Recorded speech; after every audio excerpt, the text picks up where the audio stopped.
Assalamualaikum warahmatullahi wabarakatuh. Ya, terima kasih kalian telah menonton video kali ini.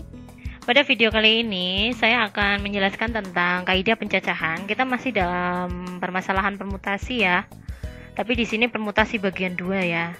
Kalau yang kemarin kan baru permutasi dengan unsur yang berbeda ya.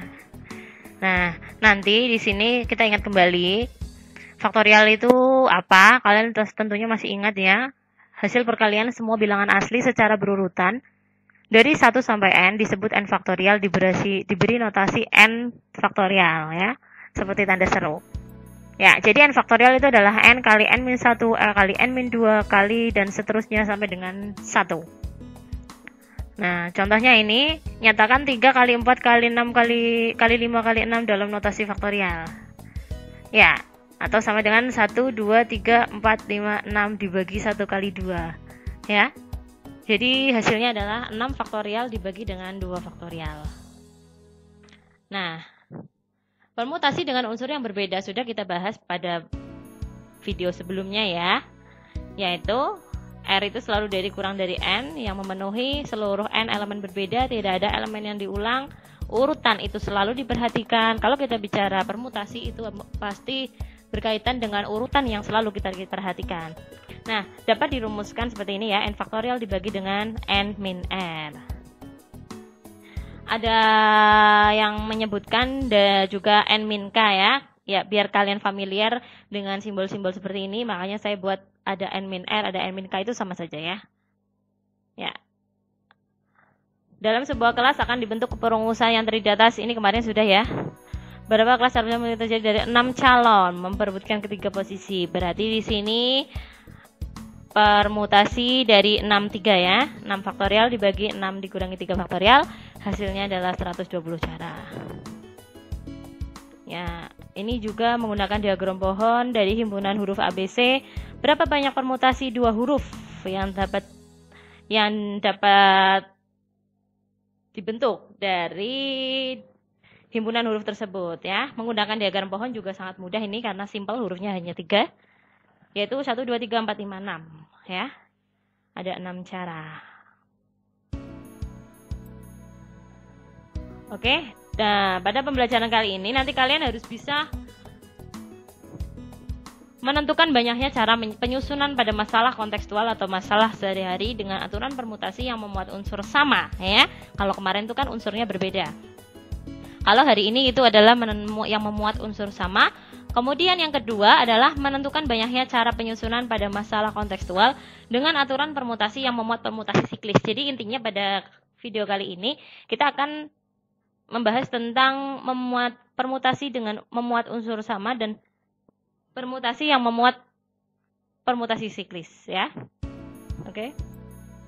Ya, manfaatnya sangat banyak ya.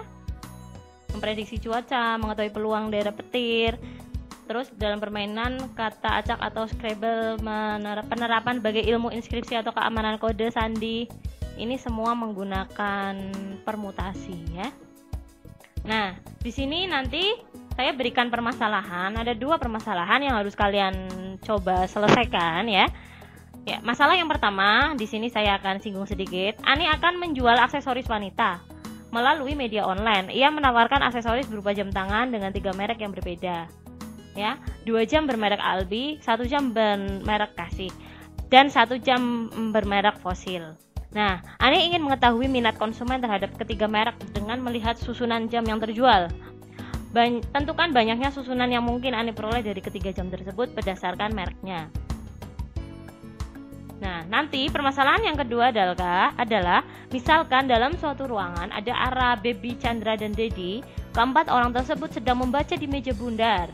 Berapa banyak cara keempat orang tadi duduk? Nah, di sini sebenarnya kita bisa menganalisis ya bahwa masalah yang kedua ini adalah menggunakan permutasi siklis ya. Kalau siklis itu adalah satu bundaran ya, bundar. Biasanya sedang membaca di meja bundar, sedang duduk atau sedang rapat di meja bundar, itu menggunakan permutasi siklis ya. Nah, nanti kalian silahkan selesaikan permasalahan yang saya berikan 2 tadi, yaitu permutasi dengan unsur yang sama dan juga permutasi dengan dengan siklis. Nah, nanti kalian harus bisa mendapatkan kesimpulan seperti ini ya. Ini saya berikan tolak ukur kesimpulannya ya. Nanti kesimpulan yang pertama yaitu permutasi n unsur dengan k unsur sama dari n unsur itu adalah P sama dengan n faktorial dibagi dengan k faktorial ya. Nah, nanti kalau misalnya kalau untuk yang siklis sendiri di sini ya, kalau untuk permutasi n unsur dengan K1 unsur sama, K2 unsur sama. Jadi unsur yang sama itu tidak hanya satu unsur, maksudnya lebih dari satu unsur, yaitu anggaplah ini K1, K2 sampai dengan Kn, unsur yang sama dari n total unsurnya, dengan catatan K1 tambah K2 sampai dengan Kn itu selalu kurang dari sama dengan n ya, tidak boleh melebihi n ya, karena K itu selalu kurang dari 9n. Yaitu permutasi sama dengan n faktorial dibagi dengan K1 faktorial kali K2 faktorial kali dan seterusnya sampai Kn faktorial. Kalau ini tadi kan hanya K unsur sama, jadi K-nya hanya satu. Jadi di sini penyebutnya hanya K faktorial. Sedangkan kalau yang kedua ini seandainya K unsur samanya itu lebih dari satu, berarti K1, K2, K3 dan seterusnya sampai Kn. Di sini tinggal kita gunakan aturan perkalian untuk penyebut yang di sini ya. Nah, sedangkan permutasi siklis adalah permutasi yang dibuat dengan menyusun unsur secara melingkar menurut arah putaran tertentu. Kadang ada yang searah jarum jam, berlawanan arah jarum jam, tergantung konteks permasalahannya seperti apa ya.